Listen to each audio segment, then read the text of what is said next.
తీన్మార్ మల్లన్న బీసీల కోసం పార్టీ పెట్టాడు. ఆ పార్టీ వలన బీసీలకు న్యాయం జరుగుతుందా? ఇవన్నీ ఉన్న పదవుల కోసం అవకాశవాదం తప్పితే మల్లన్న తన జీవితంలో బీసీలకు ఏం చేశాడు ఇంతవరకు? ఏమైనా చేశాడా?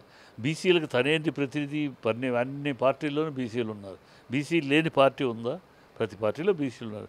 ఈయనేదో తాను ఉనికిని కాపాడుకుంటానికి తను ఆ పార్టీకి వెళ్ళాడు, చీ కొట్టించుకున్నాడు, కాంగ్రెస్కి వెళ్ళాడు, చీ కొట్టించుకున్నాడు, ఇంకో పార్టీకి వెళ్ళడానికి ట్రై చేశాడు, కుదరలేదు, ఇతర పార్టీలో ఎంట్రీ లేదు, ఎంట్రీ నాకు వద్దులే బాబు, నువ్వు మాకు వద్దులే బాబు అని ఎవరికాళ్ళు దూరం పెట్టారు.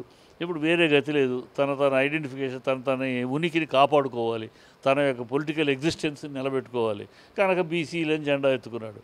బీసీలకి నువ్వు చేసేది ఏంటి? నువ్వు ఈనాడు నీ బీసీలు నీ జీవితంలో ఇదిగో నా జీవితం మొత్తం నేను బీసీల కోసం ఇలా చేశాను. ఇవాళ అవకాశానికి బీసీ స్లోగన్ ఎత్తుకున్నావు, వేరే స్లోగన్ నీకు అన్నీ పోయినాయి.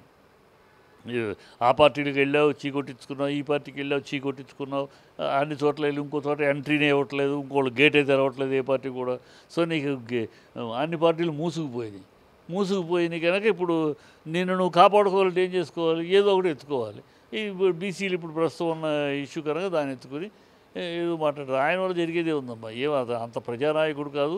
ప్రజల్లో ఎప్పుడు కూడా ఏ నాయకుడు పార్టీ పెడితే దాని ప్రయోజనం ఉంటుందంటే ప్రజల్లో తిరిగి ప్రజల్లో మమేకమై ప్రజలు కోరుకున్నవాడు, ప్రజలు కావాలి కోరుకున్న నాయకుడు. నిన్ను నువ్వు కోరుకుంటున్నావు, నీ చుట్టూ ఉన్న అంతిమాగతలు నిన్ను కోరుకుంటూ ప్రజలు ఎవరు తీన్మార్ మల్లన్న కావాలో హో, మా జీవితాలకు ఆయనే ఆదర్శమహో, ఆయనే మాకు ముందు దిక్సూసి హో అని ఎవడు ఏ ప్రజలు మాట్లాడలే.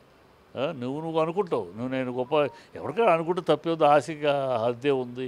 ఎవరికాడ అనుకుంటాడు. ఇదిగో షర్మిల పార్టీ పెట్టి సీఎం అయిపోదాం అనుకుంది, ఇక్కడ నుంచి పారిపోయింది, ఇప్పుడు అక్కడికి వెళ్ళింది. అలా ఎవరికాళ్ళు అవకాశం వస్తే నేను పార్టీ పెట్టేది. పార్టీ పెడితే అంత సులభం. పార్టీ అంటే ఉండే డబుల్ పాయింటే కాదు, ప్రజల్లో పవన్ కళ్యాణ్ అంటాడు పార్టీ పెడితే 12 ఏళ్ళు పట్టింది, 13 ఏళ్ళు పట్టింది ఒక ఎమ్మెల్యే అవ్వటానికి కదా. ఉన్న పార్టీలుగా ఒక ఎన్టీఆర్ కాదు, ఒక ఎంజీఆర్ కాదు.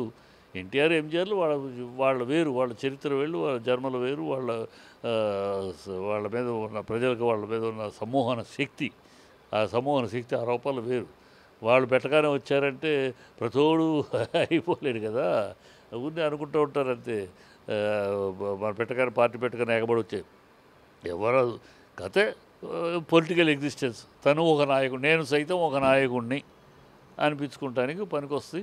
తన ఆత్మతృప్తి, తన రాజకీయ ఉనికి, existence, I'm in politics existence, నేను ఉన్నాను అనిపించుకోవడానికి పనికొస్తుంది తప్పితే అతని వల్ల మిగతా రాష్ట్రానికి కానీ ప్రజలకు కానీ ఏం ప్రయోజనం ఉండదు. అలాంటి వాగుడు కాయలు అసలు అతను విశ్లేషణ అనేది ఇది ఒక సామాజపరంగా విశ్లేషించగలిగిన విజ్ఞాని అయితే ఓకే. అతను అలాంటి వాడు కాదు, విమర్శపరుడు. గాలితరంగా ఏదైనా ఎలా అయినా నోటికొచ్చింది మాట్లాడి, నోటితోటి ఏ పదం ఏదో వస్తే అలా విమర్శించి తద్వారా పాపులర్ అయినోడు తప్పితే ప్రజలకు సేవ చేసి ప్రజల యొక్క మన్ననలు పొంది ప్రజలు అబ్బా మంచి విషయం అన్నవాడు ఇలాంటి వాడు వస్తే ఆయన అనుకున్న అలా నాయకుడు అయినోడు కాదు కదా.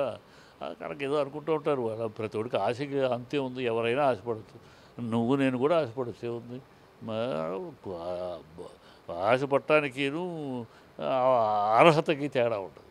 అర్హతలు వేరు, ఆశలు వేరు. ఆశలు ఎవడైనా ఆశపడవచ్చు, అర్హతలు ఉన్నది ప్రజలు నిర్ణయిస్తారు.